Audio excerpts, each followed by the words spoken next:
I'm disappointed that an urgent question was required today when clearly a statement was in order, but I do welcome the fact that the government has called in the Russian ambassador. We should be very clear that the sentencing of Vladimir Kara-Murza is a farce. His crime was speaking out against Putin's war crimes in Ukraine, and I do think we should pay homage to his courage in returning to Russia after the renewed illegal invasion to make sure that those who do not support Putin's actions were heard, and for him to marshal those efforts against it.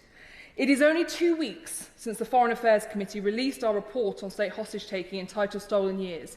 In it, we made very clear that should it come to the fact that a British national is arbitrarily detained and sentenced, thereafter it is vital that the British government speaks as loudly as it can to ensure that these individuals are kept as safe as possible. So my ask today of the government is A, to set out in more detail how are you working to secure his release. You recognise it's arbitrary, we should therefore be working to get him out. Secondly, how are we demanding that he gets the medical care that he deserves? Under Russian law, the condition he has as a result of the 2 failed poisonings against him should mean that he cannot be held in a Russian prison. So under Russian law, we know that he shouldn't be being held.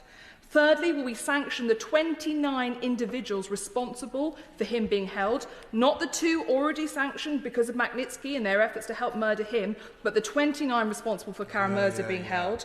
And finally, will he also call for all British nationals to return home? It is not safe anymore to remain in Russia.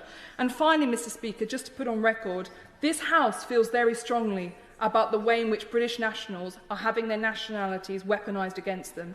But today, the hearts of this whole House go out to Vladimir and his family, and we hope to see the government show the same commitment that the backbenchers have to get him home. Minister.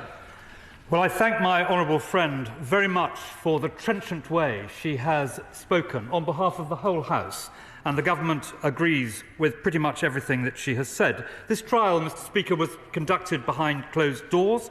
No diplomats or observers were allowed in. The defence was not allowed proper time to prepare and were refused permission to examine witnesses. She asks about the action we are taking.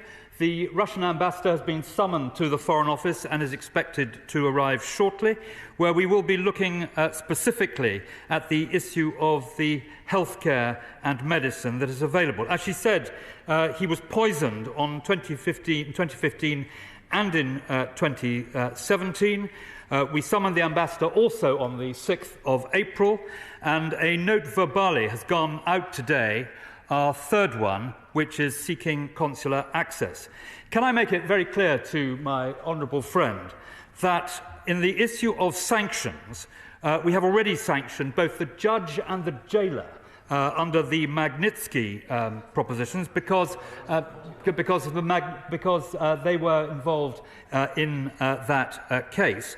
And I have instructed officials to investigate the possibility of sanctioning everyone who was involved in this trial, and we expect within the next week to come forward with a package of further measures in this respect.